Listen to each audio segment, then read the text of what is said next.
A very relaxed video today because I'm talking about how to use your subconscious mind to manifest success and be at peace with being successful and to solve any problem in business. This has been a fundamental thing for me to be able to coach. Over the last 5 to 10 years, I've been building up this coaching practice, and I have coached so many entrepreneurs and also become an entrepreneur myself through these simple techniques.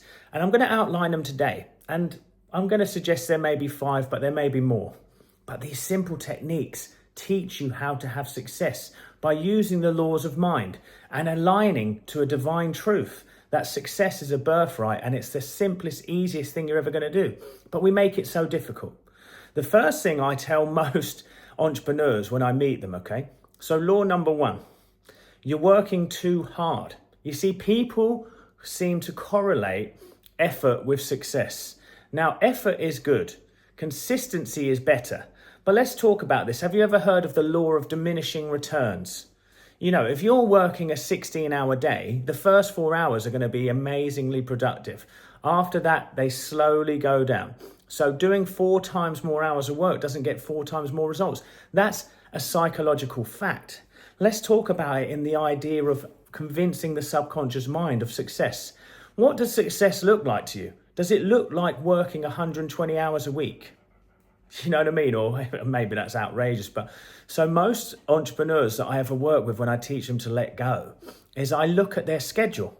I worked with one entrepreneur who was working from 8 a.m. till 6 p.m. And I said, is that delivering? Is that delivering the product? And he said, no, I outsource that to other people. So I said, what are you doing in the office all that time? Emails, LinkedIn, da da da. I said, no, you've given yourself a job. What you have to do when you want to become a success through the laws of mind and through God is that you have to realize that, yes, sharing of your talents is important. Yes, putting a foot forward is important, but working too hard is actually going against that belief in the divine truth that God is the source of your supply. And this leads me to step number 2. You have to rationally reason in your mind that God is the source of your supply, meeting all your needs now and forever. It's not the client. It's not the product. It's not this. Yes, we must care about these things, and they're vitally important because that's another law. But once you realize and you rationalize that God is the true source of your supply, you can give it over to God now. God is, and this is a prayer that I've loved all the time. Today is God's day, full of peace, harmony and joy. I surrender to him now. I'm divinely guided in all of my ways. God is the true and everlasting source of my supply. All my needs are met now and forever. There is always more than enough. And then you can go on to your own, wherever you are and whatever business you're in. But you could say, I have wonderful, well-paying clients who get fantastic results working with me. I'm divinely guided to give them what they need. Everyone who walks into my office comes through my business is blessed and revitalized and renewed in wonderful, loving ways. Everyone wins who comes to me. This is a really good thing because now it goes, okay, everyone wins. Now, step number 3 then, if God is the source of my supply, I can also comprehend that he is my silent partner in my business. He's my silent partner in success.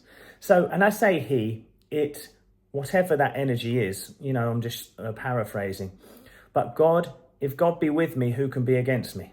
Now, you need to remember this because what I realized in life is that success, we take too much credit for it, okay? This is one thing. But also, you're going to come across people who may not live by the same harmonious rules as you. And so you can ask any entrepreneur, have you ever been effed over in business? And most of them will say yes. But what you have to understand that does happen to people. But when you don't keep seeing things as loss or take it so personally and you give it back over to God, that's when you start to let go. And that's when you start to be at peace. You see, peace beyond all understanding allows you clarity. When you have clarity, you can come to a solution. So if someone is doing this in your business and you're feeling like you're getting effed over, the point is that you must sit with that frustration, that fear, even that anger, and realize that any action from this place only comes back to hurt me. It only comes back to hurt me. So when I someone owed me back 10 grand. They never paid it back. One of the things was, though, there was another stipulation where there was 2 been left to be owed as well. So that one I knew I had a bit more opportunity on. So I took the steps required to do that, and I let go of everything. I let go of all my emotion. I said that money is God's money. It would come back to me multiplied in divine order and divine time. Well, the 2,000 came back to me immediately. The 10 didn't come back to me through him, but it came back to me through other ways. You have to realize there is no loss. And that's one of the spiritual laws of success. There is no loss. And when you start to think of things as a loss or a finite thing, when you see money or success as finite, it means that you say, I have to get it so someone else can't. But if you're aiming to make someone lose, then everyone loses. Okay? Now, some people do that in life, and you think, well, they're still successful. It comes back to them in other ways. There is no loss, and that everyone can win. You see, in the business that you want to do to be a divinely guided, successful businessman, is you want to make sure that everyone wins from what you have to offer, that no one loses. And when everyone wins, you have an energy of increasing returns.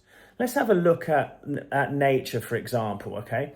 The Amazon has more fruit rot in it than that could probably feed the world. So we live in a bountiful world. So when we let go of the idea of loss, and we let go of the idea of competition, we start to actually align to a truth that there is more than enough. There is more than enough. Here's the other thing, though. We often equate success to an amount of money in the bank. So the spiritual law here is that success is how you can live your life.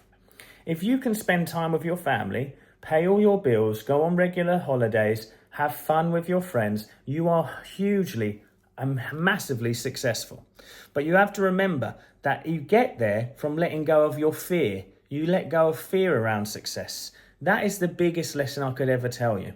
A lot of people are fearful of being successful or fearful of being seen and losing.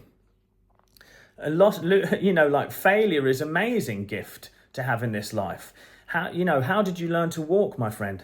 Did you get up at 1 year old and just start to sprint marathons? No. You fell over. When you learnt to ride your bike, you fell over. It happens. So don't keep worrying about failure. You only fail if you give up. And a divine truth by the beautiful divine God is this. As long as I know that I can rest in the presence of the divine, come to peace, gain clarity in my mind and lay a gentle intention, and then start to let go, because letting go is the literal experience of the wish fulfilled, or that which I believe in prayer shall be mine. Then it shall be, my friends. Okay, that's the truth of this life. That's the truth of success. Let me know what your favorite ones were in there. Just a simple video today. I hope it helped. Love you guys. Thank you so much for being on this journey with me. And I genuinely, if there are 5 entrepreneurs watching to the end of this video who are inspired, I am looking for 5 entrepreneurs who want to change their lives. Come and join me. Reach out. It'll be linked in the description.